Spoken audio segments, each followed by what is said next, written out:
प्रकाशित वाक्य की किताब के हमारे इस अध्ययन के सेशन 4 में आपका स्वागत है।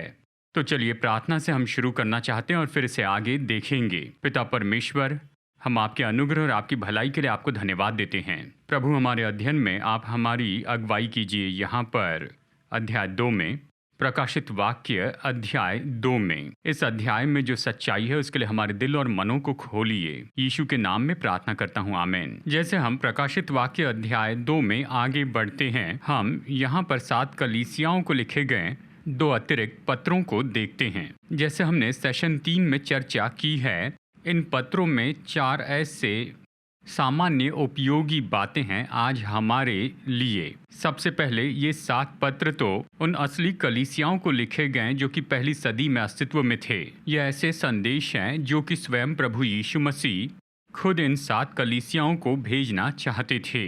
दूसरी बात कि ये पत्र तो निश्चय ही संदेश बताते हैं उन हर एक व्यक्ति को जो कलीसिया के युग में रहे हैं। हम ये जानते हैं क्योंकि बहुत से ऐसे पत्र इन शब्दों से खत्म होते हैं कि जिसके सुनने के कान हो वो सुन ले कि आत्मा क्या कहता है। अब इन पत्रों का कुछ उपयोग इस तरह से है कि ये तो प्रभु की ओर से संदेश है उन सभी कलीसियाओं के लिए जो हर समय में रहे हैं। देखिए, प्रभु इन पत्र में जो कुछ भी बताते हैं, चाहे वो भला हो या बुरा हो, इनमें उपयोग की जाने वाली बातें तो संसार की सभी कलीसियाओं के लिए है, चाहे अमेरिका हो या भारत हो, कहीं भी। और फिर इन पत्रों का चौथा उपयोग जो है, यानी इसमें ऐसा तरीका है जिससे ट्रैक करते हैं या विवरण देते हैं कलीसिया के इतिहास के अलग अलग स्तर के बारे में। पहली सदी से शुरू करते हुए सेशन 3 में हमने पहली 2 कलीसियाओं के लिए पहले 2 पत्र देखे हैं, यानी इफिसुस की कलीसिया और स्मरना की कलीसिया। इतिहास में इफिसुस की जो कलीसिया है वो दर्शाती है, ये पहली सदी के गुण दिखाती है, या कहिए अपोस्टोलिक चर्च था। ये कड़ी मेहनत करने वाला चर्च था और ऐसा चर्च था जो संसार से पूरी तरह अलग किया गया था। संसार की बातों का प्रभाव इस पर नहीं था। और प्रभु ने इस कलीसिया में जो समस्या देखी कि उन्होंने अपना पहला प्रेम छोड़ दिया था, जो कि प्रभु यीशु मसीह का प्रेम था। जब हम प्रभु की सेवा करते हैं तो उससे प्रेम करने की प्रेरणा से सेवा करनी है, केवल कर्तव्य है इस तरह से मानकर नहीं करनी है। सेशन 3 में हमने दूसरी कलीसिया को देखा जो कि स्मरना की कलीसिया है। स्मरना की जो कलीसिया है उसे सताई गई कलीसिया के रूप में जाना गया, और ये कलीसिया के इतिहास के समय काल में ये तो उस समय में रही जब पहली सदी का अंत हो गया था। वहाँ से 300 ईस्वी सन तक ये रही, और ये तो उन 2 कलीसियाओं में से एक है जिस पर यीशु ने कोई भी दोष नहीं लगाया, और वो केवल सराहना करते हैं जिस तरह से वो विश्वास योग्य बने रहें भयानक सताव के बीच में भी। और आज हम देखने वाले हैं उन पत्रों को जो कि यीशु ने और 2 कलीसियाओं को भेजे थे। ये तो पिरगमुन की कलीसिया और थुआतीरा की कलीसिया है, और इन 2 पत्र में हम बिल्कुल वही फॉर्मूला देखेंगे जो पहले पत्र में उपयोग किए गए हैं और अगले पत्र में भी।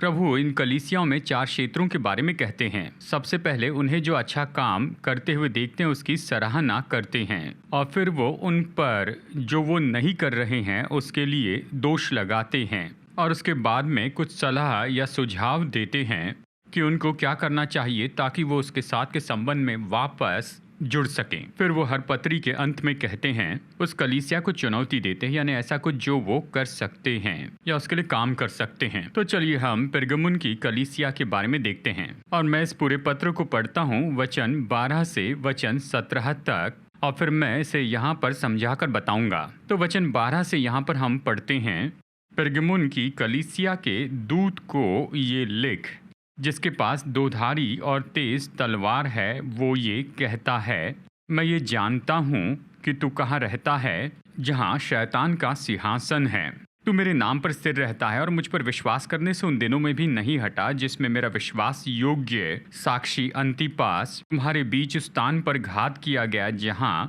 शैतान रहता है, पर मुझे तेरे विरुद्ध कुछ बातें कहनी हैं, क्योंकि तेरे यहाँ कुछ ऐसे हैं जो बिलाम की शिक्षा को मानते हैं, जिसने बालाक को इस्राएलियों के आगे ठोकर का कारण रखना सिखाया कि वे मूर्तियों पर चढ़ाई गई वस्तुएं खाएं और व्यभिचार करें, यानी शारीरिक अनैतिकता करें। वैसे ही तेरे यहाँ कुछ ऐसे हैं जो नुकलियों की शिक्षा को मानते हैं, जिनसे मैं घृणा करता हूँ। अतः मन फिरा, नहीं तो मैं तेरे पास शीघ्र ही आकर अपने मुख की तलवार से उनके साथ लड़ूंगा। जिसके कान हो वो सुन ले कि आत्मा कलीसिया से क्या कहता है। जो जय पाए उसको मैं गुप्त मन्ना से दूंगा और उसे एक श्वेत पत्थर भी दूंगा, और उस पत्थर पर एक नाम लिखा हुआ होगा जिसे उसके पाने वाले के सिवाय और कोई न जानेगा। अब देखिए, यहाँ पर इस पत्र में प्रभु 2 बार परगमुन से कहते हैं, ऐसी जगह जहां पर शैतान रहता है। अब इससे सवाल उठता है कि प्रभु का सच में इससे क्या अर्थ था। प्रभु जो कह रहे हैं उसे हमें समझना होगा, और इसके लिए ज़रूरी है कि हम पिरगमुन शहर के इतिहास के बारे में थोड़ा कुछ जान लें। पिरगमुन ऐसे शहरों के बीच में है जिसे आज हम टर्की के रूप में जानते हैं, और ये तो एक महत्वपूर्ण राजधानी का शहर था जो आसिया माइनर के रूप में जाना जाता था। पहली सदी में ये बहुत ही महत्वपूर्ण ऐसा पारंपरिक केंद्र हुआ करता था। उस समय की दुनिया की सबसे उत्तम लाइब्रेरी तो वहीं पर हुआ करती थी। ये तो अलेक्जेंड्रिया इजिप्ट में जो लाइब्रेरी थी उसके बाद में दूसरे नंबर पर थी, और इन्हीं सभी कारणों के कारण पिरगमुन तो बहुत ही धनी और भौतिक शहर था।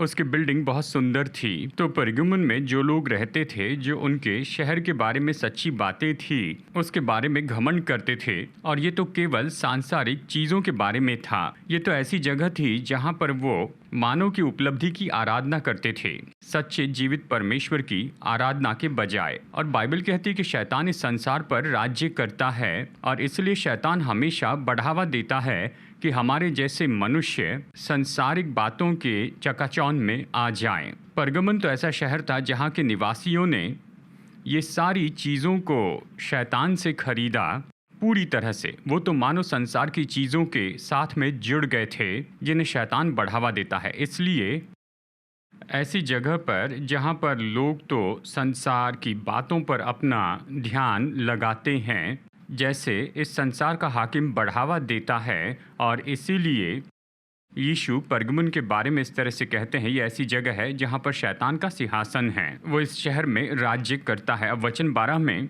हम यहाँ पर बिना गलती का विवरण देखते हैं कि इस पत्र को किसने लिखा है। वचन 12 में ये इस तरह से कहते हुए शुरू करता है, जिसके पास 2 धारी और तेज तलवार है वो ये कहता है। ये तो निश्चय ही उस अध्याय 1 के संदर्भ में बताता है जो पहले सेशन में देखा है। ये तेज 2 धारी तलवार तो परमेश्वर का वचन है जो यीशु के मुंह से निकलते हैं। तो यहाँ यीशु बहुत स्पष्ट रूप में बताते हैं, यहाँ पर पत्रों में स्पष्ट रूप में बताते हैं। ये तो वो तस्वीर है जो यूहन्ना ने पतमोस के टापू पर अध्याय 1 में देखा था। वचन 13 में हम यीशु की ओर से इस कलीसिया की सराहना को हम देखते हैं, जिस एक बात की प्रभु सराहना करते हैं जो वो इस कलीसिया में देखते हैं। और इस कलीसिया की सराहना करते हुए वो कहते हैं कि तुम तो मेरे नाम पर स्थिर रहते हो और मुझ पर विश्वास करने से उन दिनों में भी पीछे नहीं हटा। यीशु इस कलीसिया से कहते हैं कि वो डटे रहने के लिए उनकी सराहना करते हैं कि सताव के बीच भी उसके नाम को वो थामे रहे, संसार के प्रभाव में भी। इसमें दिलचस्प बात ये है, ये जो सराहना है वो ये है कि चाहे हम किसी भी बात में से होकर जा रहे हैं, यीशु हमेशा हमारी मुश्किलों को जानते हैं, और जबकि हम सताव में रहते हैं, संसार के प्रभाव में रहते हैं, और फिर भी उससे विश्वास योग्य रहते हैं। और फिर यीशु जल्दी ही यहाँ पर उस पर दोष लगाने या उसकी गलती दिखाने में जाते हैं। इस कलीसिया के बारे में यहाँ पर वो क्या कहते हैं इसे हम देखेंगे। देखिए वचन 14 में यहाँ पर वो कहते हैं, पर मुझे तेरे विरुद्ध कुछ बातें कहनी हैं, क्योंकि तेरे यहाँ कुछ ऐसे हैं जो बिलाम की शिक्षा को मानते हैं, जिसने बालाक को इस्राएलियों के आगे ठोकर का कारण रखना सिखाया कि वे मूर्तियों पर चढ़ाई गई वस्तुएं खाएं और व्यभिचार करें। अब यहाँ पर मैं इसे समझाता हूँ।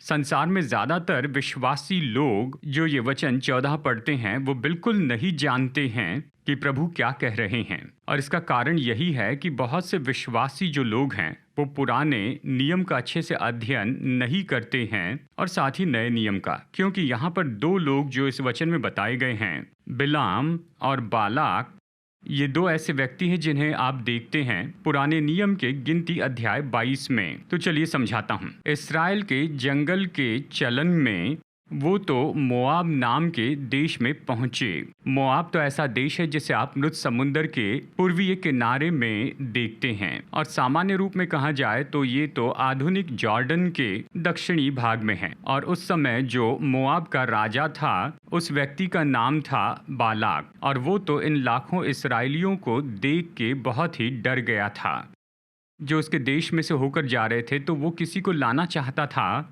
ऐसे मनुष्य को जो उन दिनों में भविष्यवक्ता के रूप में जाना जाता, और उसका नाम था बिलाम। वचन 14 में ये दूसरा व्यक्ति है। राजा बालाक पैसे देना चाहता था भविष्यवक्ता बिलाम को कि वो इसराइलियों को श्राप दे, और जब भी उसने कोशिश की, यानी बिलाम ने जब भी इसराइली लोगों को श्राप देने की कोशिश की, परमेश्वर ने उसे रोक दिया और वो केवल उन पर आशीष ही कह सका। और राजा बालाक तो इस बात से बहुत ही परेशान हो गया कि बिलाम इसराइल के लोगों को श्राप नहीं दे पाया जिनसे बालाक डरता था।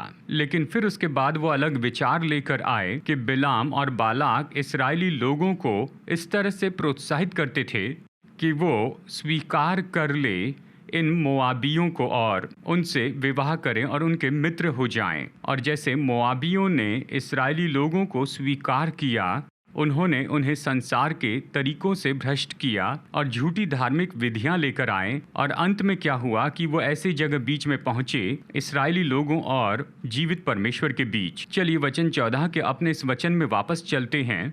यहाँ बिलाम का जो सिद्धांत है ये तो कलीसिया को भ्रष्ट करना है सांसारिक और इन मूर्ति पूजा के प्रभाव से। तो यहाँ परगमुन की कलीसिया से यीशु क्या कहते हैं कि उन्होंने खुद को ऐसे संसार के द्वारा भ्रष्ट होने की अनुमति दी और मूर्ति पूजा की क्रियाओं के द्वारा। और उन दिनों की मूर्ति पूजा की जो विधियां थी जिसमें निश्चय ही शारीरिक अनैतिकता जुड़ी होती थी, जैसे वो इन झूठे ईश्वरों की आराधना करते थे।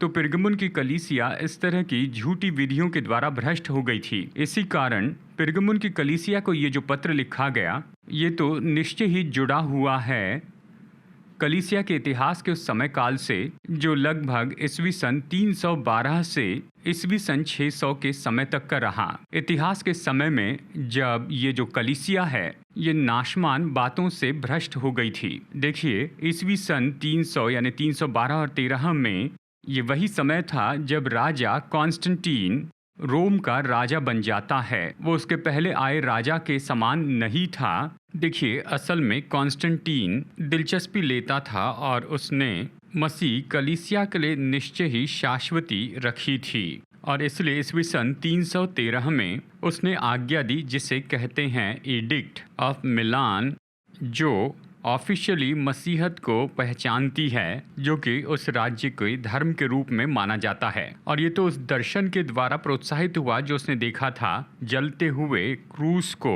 आसमान में देखा और उसने ये आवाज़ सुनी कि इसी चिन्ह में तुम्हें विजय मिलेगी। इसका परिणाम था कि बहुत से अन्य जाति के जो भवन थे और मंदिर थे और अन्य जाति की विधियां जो रोमी साम्राज्य में होती थी वो मानो किसी तरह से मसीहत में आने लगी। दुर्भाग्यवश उस समय की कलीसिया के बहुत से अगुवे उन्होंने कॉन्स्टेंटीन के लिए अपनी सराहना प्रकट की और उन्होंने बहुत से नाशवान विधियों को स्वीकार किया सच्ची मसीह कलीसिया की विधियों में। जैसे कि पिरगमुन की कलीसिया बिल्कुल पहली सदी में थी, वो तो भ्रष्ट हो गई क्योंकि उन्होंने सांसारिक विधियां और नाशवान विधियों को कलीसिया में आने दिया।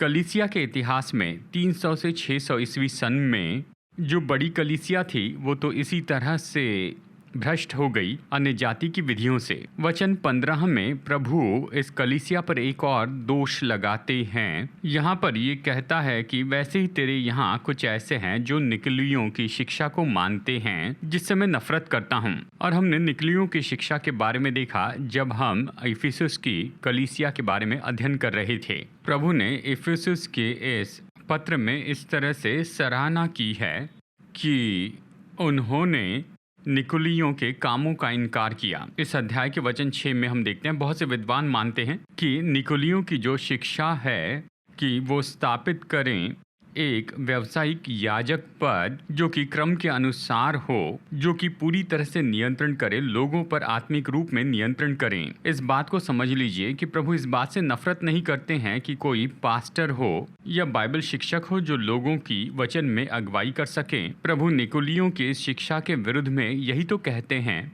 कि ऐसा कोई जो कि सेवकाई में हो और लोगों को परमेश्वर के वचन के बारे में अनजान रखें, और वो तो खुद को वहाँ याजक बताए, और वो तो बीच में है, प्रभु और लोगों के बीच में। और बाइबल हमें सिखाती है कि हम में से कोई भी बड़े साहस के साथ अनुग्रह के सिंहासन के पास आ सकता है। और बाइबल हमें ये बताती है कि केवल एक ही मध्यस्थ है परमेश्वर और मनुष्य के बीच में, और वो है मनुष्य यीशु मसीह। लेकिन पास्टर की भूमिका जैसे कि मेरी है, और शायद बहुत से लोग मुझे देख रहे हैं, निश्चय हम लोगों को परमेश्वर का वचन सिखाते हैं और वचन से हम उन्हें सलाह दे सकते हैं, लेकिन हमें कभी उनके और परमेश्वर के बीच में खड़े नहीं रहना है। तो वचन 16 में हम इस कलीसिया के लिए परमेश्वर की सलाह पाते हैं। ये ऐसी बात है जो वो उन्हें बताते हैं कि उन्हें बिल्कुल सही करनी है। बस उनके लिए एक ही शब्द है, मन फिराओ। वो उनसे कहते कि एक तो तुम मन फिराओ, नहीं तो मैं तेरे पास शीघ्र ही आकर अपने मुख की तलवार से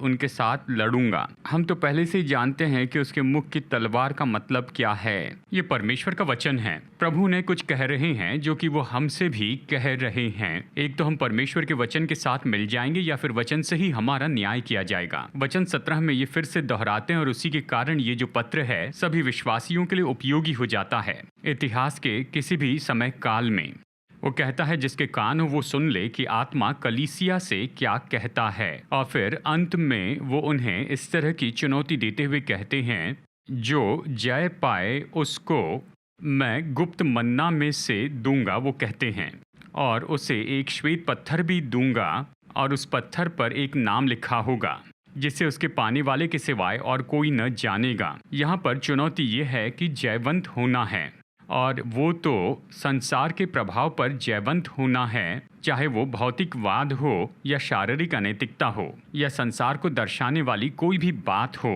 शैतान जिसमें हमें फंसाना चाहता है। जयवंत होने वालों से दो बातों की प्रतिज्ञा की है। सबसे पहले प्रतिज्ञा की गई कि उन्हें गुप्त मन्ना में से दिया जाएगा, और जैसे कि पुराने नियम के विद्वान ये जानते हैं कि मन्ना तो ये चमत्कारी भोजन था जिसे परमेश्वर ने स्वर्ग से भेजा था इस्राएली लोगों के लिए, जैसे वो जंगल में से यात्रा कर रहे थे। अब ये जो आत्मिक मन्ना है ये तो आत्मिक भोजन को दर्शाने वाला होता है। ये तो परमेश्वर के वचन और सच्चाई के लिए है, जो उन सब के लिए उपलब्ध है जो उससे प्रेम करते हैं और उसकी इच्छा के अनुसार चलते हैं। इसी आत्मिक भोजन को यहाँ पर परमेश्वर कहते हैं। फिलिपियो अध्याय 4 वचन 19 में बताते हैं, जहाँ पौलुस लिखता है, मेरा परमेश्वर भी अपने उस धन के अनुसार जो महिमा सहित मसीह यीशु में है तुम्हारी हर एक घटी को पूरा करेगा। यहाँ पर सफेद पत्थर की जो कल्पना की गई है इसे देखना सच में थोड़ा सा मुश्किल होता है, लेकिन इस पत्थर के बारे में दो बातें हम जानते हैं जैसे वचन 17 में बताया गया है। ये पत्थर सफेद है और इस पर एक नाम लिखा गया है जिसे केवल इसे पाने वाला व्यक्ति जानता है और कोई नहीं जानता, केवल प्रभु जानते हैं और इसे पाने वाला व्यक्ति जानता है। और हम जानते हैं सफ़ेद रंग ये तो मसीह की धार्मिकता और उसकी शुद्धता के बारे में दर्शाता है। अब देखिए ये सफ़ेद पत्थर तो निश्चय ही विश्वासियों की परिस्थिति को दर्शाता है जो कि मसीह की धार्मिकता पहने हैं, जो कि अवश्य ही हम जानते हैं कि हम ये तब पाते हैं जब हम विश्वास से धर्मी ठहराए जाते हैं उसके अनुग्रह में। और वो नाम जो पत्थर पर लिखा है जिसे केवल प्रभु और हम ही जानते हैं, ये तो एक बहुत ही बड़ी दिलचस्प संभावना है कि जब हम उस स्वर्गीय क्षेत्र में प्रवेश करते हैं,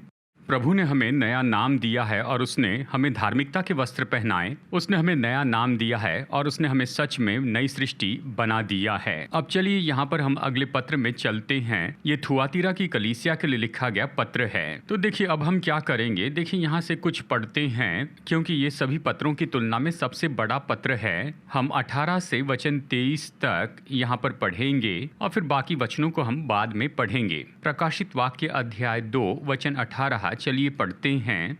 थुआतीरा की कलीसिया के दूत को ये लिख, परमेश्वर का पुत्र जिसकी आंखें आग की ज्वाला के समान और जिसके पाँव उत्तम पीतल के समान है, वो कहता है, मैं तेरे कामों को और तेरे प्रेम और विश्वास और सेवा और धीरज को जानता हूँ, और ये भी कि तेरे पिछले काम पहलों से बढ़कर हैं। पर मुझे तेरे विरुद्ध ये कहना है कि तू उस स्त्री एजबेल को रहने देता है जो अपने आप को भविष्यवक्तिनी कहती है और मेरे दासों को व्यभिचार करने और मूर्तियों के आगे चढ़ाई गई वस्तुएं खाना सिखलाकर भरमाती है, इस तरह कहता है। मैंने उसको मन फिराने के लिए अवसर दिया, पर वो अपने व्यभिचार से मन फिराना नहीं चाहती। देख, मैं उसे रोगशैया पर डालता हूँ, और जो उसके साथ व्यभिचार करते हैं, यदि वे भी उसके से कामों से मन न फिराएंगे तो मैं उन्हें बड़े क्लेश में डालूंगा। मैं उसके बच्चों को मार डालूंगा।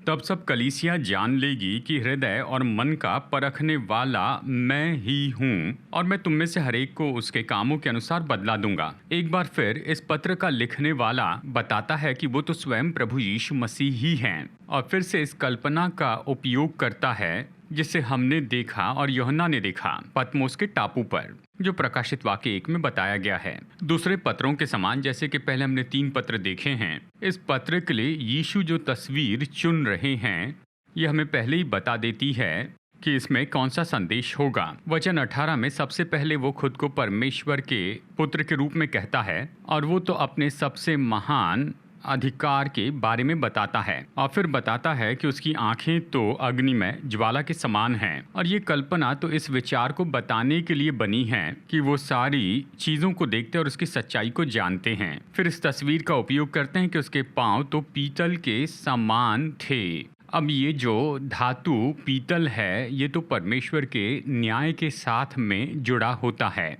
वही तो लोग और उनके दिलों का न्याय करने वाला परमेश्वर है। अब जब हम इस कलीसिया को देखते हैं जिसके बारे में यहाँ पर यीशु मसीह बता रहे हैं, ये जो कलीसिया है ये भ्रष्ट कलीसिया के रूप में जानी जाती है। अब देखिए, कलीसिया के इतिहास में अगर हम देखें तो यानी ये तो ऐसा समय काल है, यानी ईस्वी सन 500 से ईस्वी सन 1000 साल तक है, और बहुत सी समस्याएं जो कि परिगमन की कलीसिया के समय से शुरू हुई थी, जहाँ पर कलीसिया तो नाशमान बातों में बढ़ती गई, और ये सारी चीज़ें तो मानो बहुत ही फैलती चली गई। और ये तो बिल्कुल शुरू का समय था जिसे पश्चिमी समाज इस तरह से कहता है कि ये तो अंधकार का समय था। यानी कलीसिया के इतिहास में ये समय ये तो नाशमान धार्मिक विधि थी, झूठी शिक्षाएं जो कि मसीहत में नाशमान बातों से आई हैं, रोमी साम्राज्य से अब तो पूरी तरह से मिल चुकी हैं। और इनमें से बहुत सी ऐसी चीज़ें हैं जिसे हम रोमन कैथोलिसिज्म कहते हैं, जो कलीसिया के इतिहास के समय में बढ़ता गया। एक ही कारण है कि इस समय काल को अंधकार के युग के रूप में जाना गया। ये तो बस इसीलिए कि ये जो क्लर्जी थे, यानी ये जो याजक थे, उन्होंने लोगों को वचन के बारे में केवल अंधकार में रखा। लोगों के पास में पवित्र वचन नहीं थे कि वो खुद उसे पढ़ सकें। और ऐसे बहुत से सिद्धांत जो कि आज भी हम कैथोलिक चर्च में देखते हैं, वो इसी समय में शुरू हुए थे। और सबसे बुरी विचारधारा जो इस समय शुरू हुई, वैसा सिद्धांत है जिसे कहते हैं ट्रांससब्सटेंशिएशन। इस सिद्धांत में माना जाता है कि प्रभु भोज के लिए हम जिन चीज़ों का उपयोग करते हैं, यानी रोटी और दाखरस, ये तो अलौकिक ईश्वरीय क्रिया के द्वारा वो तो सच में प्रभु यीशु मसीह का मांस और लहू बन जाते हैं। ट्रांससब्सटेंशिएशन के इस सिद्धांत के साथ ये विचार था कि हफ्ते का जो हर एक दिन है उसमें मांस फिर से मनाया जाएगा, जिसमें जहां प्रभु फिर से चढ़ाएंगे, यानी उसका लहू और मांस फिर से चढ़ाया जाएगा पाप के बलिदान के लिए। इस सिद्धांत में सबसे बड़ी गलती ये है कि ये इनकार करती है परिपूर्णता की, यानी एक बार सदा के लिए बलिदान किया गया, यानी यीशु के क्रूस पर मृत्यु के प्रभाव का इनकार करती है। ये एक बार हो चुका है, इसे फिर होने की ज़रूरत नहीं है। और ये तो सभी मनुष्य जाति के सभी पापों के लिए प्रभाव करती है, हर समय के लिए। तो देखिए, यहाँ पर हम संबंध देखते हैं जो ये वचन थुआतीरा की कलीसिया के बारे में बताता है। और चर्च के इतिहास में थुआतीरा की जो कलीसिया थी, ये तो नाशमान विधियों के द्वारा पूरी भ्रष्ट हो गई थी। और ये तो कलीसिया के इतिहास में ऐसा समय था जबकि ये हुआ, और इसके परिणाम में रोमन कैथोलिक विचारधारा उस समय बढ़ती गई। अब यहाँ पर हम वचन 19 से आगे देखते हैं और इस पत्र का जो फॉर्मूला है उसका अनुकरण करते हैं। यहाँ पर प्रभु सबसे पहले कहते हैं, यानी सराहना, वो इस कलीसिया के बारे में बड़ी सराहना करते हैं, यानी कुछ अच्छी बातें यहाँ इस कलीसिया में हुई हैं और वो उन्हें यहाँ पर बताते हैं। देखिए यहाँ पर वचन 19 में कहते हैं, मैं तेरे कामों, तेरे प्रेम और विश्वास और सेवा और धीरज को जानता हूँ। और आगे ये भी कहते हैं कि ये भी कि तेरे पिछले काम पहलों से बढ़कर हैं, यानी पहले जो काम किए थे उससे अब बढ़कर कर रहे हैं। प्रभु ये कहते हैं कि वो जो करते हैं, यानी मसीह की देह के रूप में शारीरिक काम करते हैं, ये सबूत है प्रेम के और प्रभु में विश्वास के और धीरज धरने के लिए इच्छा रखते हैं, और वो जो काम कर रहे हैं उसमें वो आगे बढ़ते चले जा रहे हैं। प्रभु इसे इस चर्च में देखते हैं। हम तो मानो इस तरह से कहना चाहेंगे कि अगर प्रभु इस कलीसिया में इतनी अच्छी चीज़ों को देखते हैं तो ये कैसे संभव है कि वो इस कलीसिया पर दोष लगाए या इससे प्रसन्न ना हो। अब देखिए इस पत्र में जो पाठ आपके लिए और मेरे लिए है वो है कि काम करना और प्रभु से प्रेम करना ये बेअसर हो सकता है यदि हम झूठी शिक्षाओं को आने देते हैं कि हमारी कलीसिया को और यीशु मसीह के साथ के हमारे संबंध को दूषित करें। देखिए इससे कोई फ़ायदा नहीं होगा अगर हम लोगों से प्रेम रखेंगे और प्रभु से प्रेम रखेंगे और प्रभु की सेवा करेंगे। ये किसी भी तरह से हमारी कलीसिया में बुराई को सहने के लिए नहीं है। तो चलिए आगे बढ़कर हम प्रभु ने इन पर जो दोष लगाए हैं उन्हें देखते हैं। इस कलीसिया पर दोष लगाए जिसे हम वचन 20 से 23 में देखते हैं। अब देखिए यहाँ पर फिर से हम देखते हैं कि पुराने नियम से एक संदर्भ बताया गया है कि अगर आप पुराने नियम के इस वचन से परिचित हैं तो यहाँ प्रभु जो कहते हैं ये आपके लिए बड़ा अर्थपूर्ण हो जाता है। वचन 20, पर मुझे तेरे विरुद्ध ये कहना है कि तू उस स्त्री इज़बेल को रहने देता है जो अपने आपको भविष्यवक्तनी कहती है और मेरे दासों को व्यभिचार करने और मूर्तियों के आगे चढ़ाई गई वस्तु खाना सिखलाकर भरमाती है। इस तरह यहाँ पर यह कहता है। अब देखिए हम यहजबेल नाम की स्त्री के बारे में पुराने नियम में पहले राजा में देखते हैं, अध्याय 16 से अध्याय 19 में। पहला राजा में देखिए यहजबेल तो अन्य जाति से आई थी, वो तो रानी थी आहाब राजा की, और आहाब तो इस्राएल का राजा था, यानी यहाँ पर पुराने नियम में। और उसकी शुरुआत तो सिदोन से हुई और वहाँ पर वो झूठे ईश्वर की उपासना किया करते थे जिसका नाम था बाल, BAAL, और वो अपने पति राजा आहाब के ऊपर बहुत प्रभाव डालती थी। उसने उसे भरमाया कि वो इस्राएल की आराधना में लेकर आए, बाल की उपासना लाए और साथ ही इस्राएलियों के परमेश्वर की भी उपासना करें। अब इस बाल देवता की उपासना का एक भाग तो यहाँ पर शारीरिक रूप में अनैतिकता भी थी और उस झूठे ईश्वर को चढ़ाए गए वस्तुओं को भी खाना था। अब देखिए असल में इतिहास में जो स्त्री थी यहजबेल जिसका पति आहाब था, अब वो यहाँ सैकड़ों साल के बाद में इस पहली सदी में शारीरिक रूप में उपस्थित नहीं हैं। तो हम जानते हैं प्रभु असली यहजबेल के बारे में नहीं कह रहे हैं जो आहाब राजा के समय में अस्तित्व में थी। यहजबेल नाम उपयोग किया गया कि ये दर्शा सके कि थुआतीरा की कलीसिया में यहाँ पर कौन से काम हो रहे हैं कि झूठे उपदेशकों को कलीसिया में लेकर आएं और वो लेकर आएं झूठे ईश्वरों की झूठी उपासना। और इसी के साथ में मैं आपको एक और बात बता दूं, हम अक्सर वचनों में देखते हैं जब प्रभु यहाँ पर झूठी आराधना और झूठी आस्था के बारे में पहचान के रूप में बताते हैं तो इसकी जो कल्पना है वो तो एक स्त्री के साथ में जुड़ी हुई होती है। और हम देखते हैं कि ये जो तस्वीर है इसका यहाँ पर बहुत अलग तरह से उपयोग हुआ है। जब हम प्रकाशित वाक्य अध्याय 17 में यहाँ पर आते हैं और पढ़ते हैं कि एक लाल वस्त्र पहने स्त्री लाल रंग के पशु पर बैठी जो बेबीलोन है, हम देखते हैं कि ये तस्वीर जो है यहाँ पर अध्याय 17 में बताई गई है। अब देखिए यही तस्वीर यीशु ने भी उपयोग की जब वो बताते हैं और विवरण देते हैं कि इस पृथ्वी पर परमेश्वर का राज्य, स्वर्ग का राज्य कैसे होगा, यानी चर्च। वो यहाँ पर बता रहे हैं कि चर्च के भीतर अपने अंदर ही अशुद्धताएं होगी जिसे शैतान बढ़ावा देगा। और दृष्टांतों की श्रृंखला जो यीशु ने सिखाई, प्रभु राज्य का दृष्टांत, यह है लूका अध्याय 13 वचन 20 में। ये कहता है, उसने फिर एक और दृष्टांत में उनसे कहा, परमेश्वर का राज्य खमीर के समान है जिसको किसी स्त्री ने लेकर 3 पसेरी आटे में मिलाया और होते होते सब आटा खमीर हो गया, खमीर बन गया। तो यहाँ पर यीशु ऐसे ही एक स्त्री की तस्वीर का उपयोग करते हैं जो कि झूठी शिक्षा के पहचान के बारे में बताती है।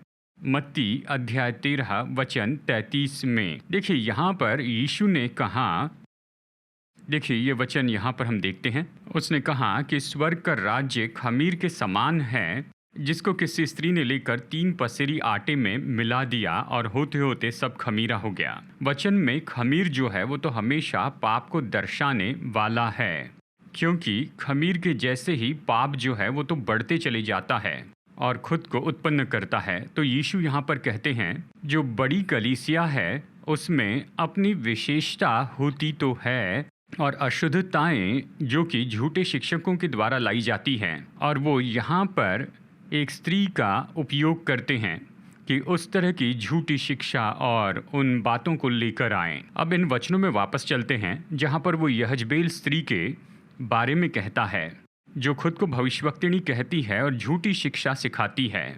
यहाँ पर वो इस कलीसिया के किसी व्यक्ति के बारे में कह रहे हैं, शायद हो सकता है वो स्त्री हो जो उस कलीसिया के बीच में शिक्षा दे रही हो और ऐसा सिद्धांत सिखाती है जो लोगों को भटकाते हैं। वो यहाँ पर इस तरह से तुलना करते हैं कि थुआतीरा की कलीसिया में क्या हो रहा है और उसकी तुलना की जाती है कि इस्राएल में यहजबेल के समय में क्या क्या हुआ था। और एक बार फिर यहाँ पर हम देखते हैं कि झूठा जो उपदेश है, झूठी शिक्षा है, वो शारीरिक अनैतिकता को उत्पन्न करती है और झूठी मूर्तियों के सामने बलिदान करना, ये सब है, वो सब इस कलीसिया में हैं। अब दिलचस्प बात यह है कि यहाँ थुआतीरा की कलीसिया की तुलना हम उसके साथ में करते हैं जो हमने सेशन 3 में यहाँ पर पिछली बार देखा, और जो प्रभु ने यहाँ पर इफिसुस की कलीसिया से कहा। हमने देखा कि प्रभु ने उनसे कहा वो तो निश्चय ही अपने प्रेम में कमज़ोर हो रहा है पर झूठे शिक्षकों को परखने में विश्वास योग्य है। जबकि थुआतीरा की कलीसिया में हम देखते हैं कि इसकी सराहना की गई कि ये तो अपने प्रेम में बढ़ रहा है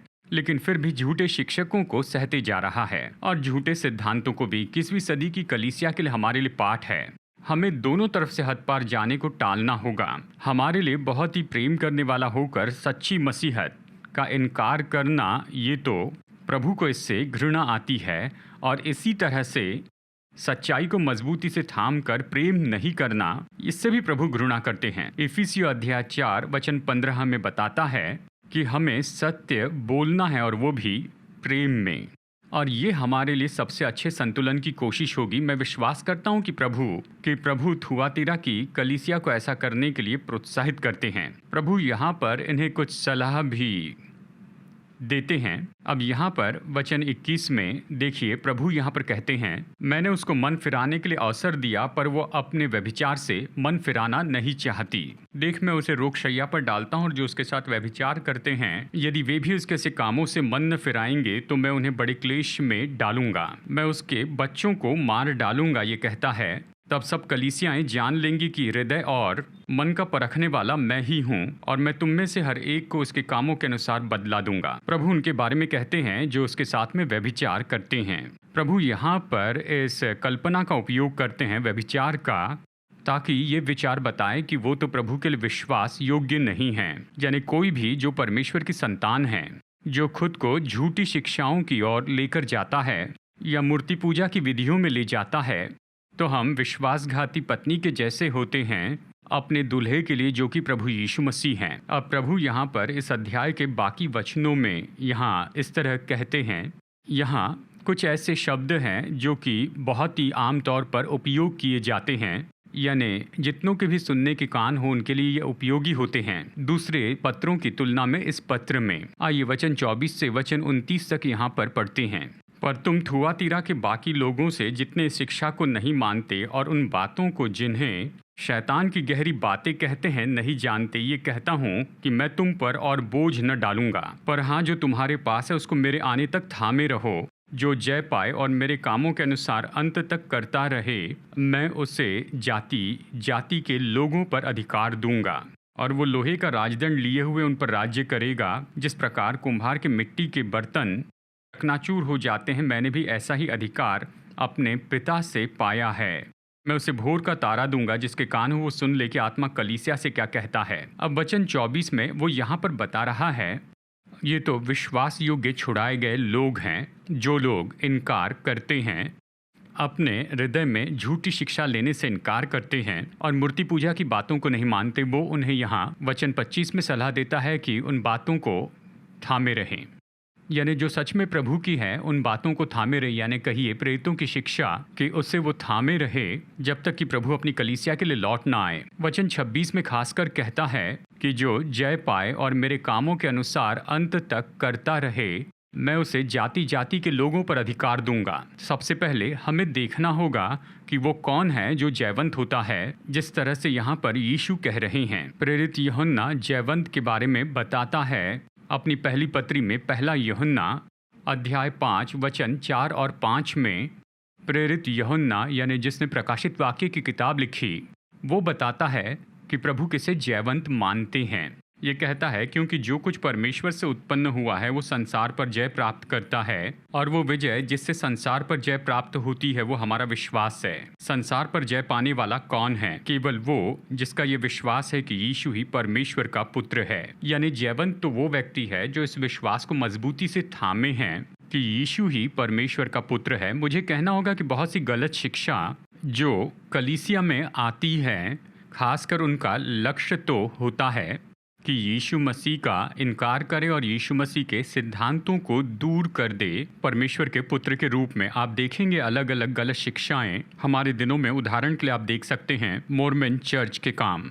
अंतिम दिनों के संत यीशु के परमेश्वर होने से इनकार करते हैं। वचन 26 में यहाँ पर यह कहता है कि जो जय पाए उन्हें मैं जाति जाति पर अधिकार दूंगा। और फिर वचन 27 में भजन संहिता 2 से यहाँ पर कोट करता है वचन 9 से। इस वचन में हम यीशु मसीह का विवरण देखते हैं यहाँ पर, यानी उसने अब संसार पर अपना राज्य वापस ले लिया है। और देखिए भजन अध्याय 2 सच में ये बताता है वो सामर्थ जिसके द्वारा यीशु मसीह उस समय संसार पर राज्य करेंगे। ये बताता है लोहे के राजदंड से राज्य करेंगे। अगर आप वचन 26 और वचन 27 को एक साथ देखें कि यहाँ पर यीशु तो जयवंत होने वाले से ये प्रतिज्ञा करते हैं कि वो तो आने वाले समय में राज्य और अधिकार करेंगे यीशु मसीह के साथ में। फिर एक और प्रतिज्ञा करते हैं, यहाँ पर वो कहते हैं वचन 28 में, यानी वो तो जयवंत होने वाले को भोर का तारा देंगे। अब ये जो भोर का तारा है जिसके बारे में कह रहे हैं वो और कुछ नहीं यीशु मसीह हैं। और देखिए स्वयं यीशु मसीह अपने आप को भोर के तारे के रूप में बताते हैं। इस किताब के बिल्कुल अंतिम अध्याय में प्रकाशित वाक्य अध्याय 22 वचन 16 में यीशु इस वचन में कहते हैं, मुझ यीशु ने अपने स्वर्गदूत को इसलिए भेजा कि तुम्हारे आगे कलीसिया के विषय में इन बातों की गवाही दूं। मैं दाऊद का मूल और वंश और भोर का चमकता हुआ तारा हूँ, इस तरह से उसने कहा।